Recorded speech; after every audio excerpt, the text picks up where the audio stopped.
BJP ने राजस्थान में चौंकाते हुए मुख्यमंत्री के नए चेहरे पर अपना बड़ा खेल खेलकर भजनलाल शर्मा को मुख्यमंत्री बनाया। ऐसा ही छत्तीसगढ़ और मध्य प्रदेश में भी देखने को मिला। अब सियासत में इन तीनों राज्यों के पूर्व मुख्यमंत्रियों के भविष्य पर बड़ा सवाल खड़ा हो गया है। सियासी जानकार ये चर्चा करने लगे हैं कि आखिरकार छत्तीसगढ़ के रमन सिंह, मध्य प्रदेश के शिवराज सिंह चौहान और राजस्थान की वसुंधरा राजे का भविष्य क्या होगा।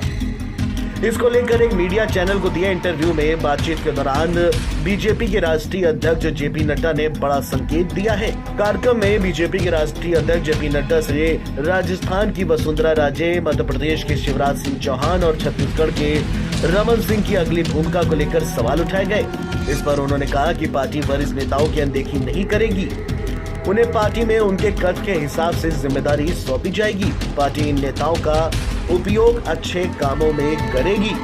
नड्डा से फिर ये सवाल किया गया कि क्या उनको शिवराज, वसुंधरा और रमन सिंह के बागी तेवर की झलक नजर आ रही है। इस पर उन्होंने बड़ी सफाई से जवाब देते हुए कहा कि मानव स्वभाव को समझकर उनके अनुरूप व्यवहार करना कार्यकर्ता को आता है। बीजेपी के राष्ट्रीय अध्यक्ष जेपी नड्डा ने छत्तीसगढ़, मध्य प्रदेश और राजस्थान का उदाहरण देते हुए कहा कि बीजेपी में त्याग करने की श्रृंखला मिल जाएगी। पार्टी ने यहाँ नए चेहरों को मौका दिया है।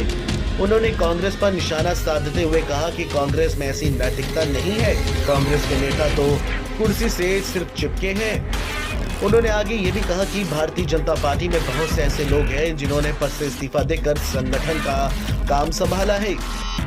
वहीं अब जेपी नड्डा के रमन सिंह, शिवराज सिंह चौहान और वसुंधरा राजे को लेकर दिए गए बयान के बाद सियासी गलियारों में इसके मायने निकाले जाने लगे हैं।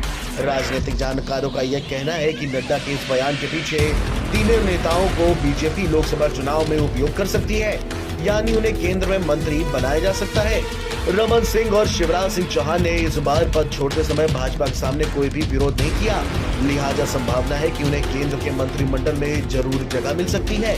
वहीं राजस्थान में नए मुख्यमंत्री के चेहरे के लिए मनाते समय शायद वसुंधरा राजे को भी यही आश्वासन दिया होगा। उधर कुछ जानकारों का ये भी मानना है कि इन तीनों नेताओं में से किसी को पार्टी संगठन में बड़ी जिम्मेदारी भी दे सकती है।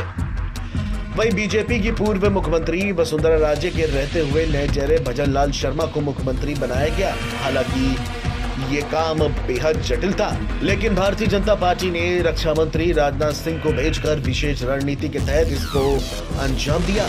ऐसे में अब सियासी सवाल उठ रहा है कि क्या अब मंत्रिमंडल में वसुंधरा खेमे के विधायकों को तवज्जो मिलेगी। ऐसे में राजनाथ सिंह की ओर से वसुंधरा को उनके समर्थकों को मंत्रिमंडल में मौका देने का आश्वासन दिए जाने के कयास भी लग रहे हैं। वहीं दूसरी ओर ये भी सियासी गलियारों में चर्चा है कि बीजेपी वसुंधरा राजे के समर्थक विधायकों को शायद ही मौका दे। कयास ये है कि वसुंधरा समर्थकों के मंत्री बन जाने पर मंत्रिमंडल में अनावश्यक हस्तक्षेप कर सकती है, जो शायद पार्टी हाईकमान को मंजूर न हो। सियासत में चर्चा है कि इस तरह बीजेपी ने मुख्यमंत्री के रूप में नए चेहरे भजनलाल को मौका दिया है, वैसे ही विधायकों के नए चेहरों को मंत्रिमंडल में मौका दे सकती है। कुल मिलाकर बीजेपी तीनों हिंदी पट्टी राज्यों में गुजरात मंत्रिमंडल का मॉडल ला सकती है।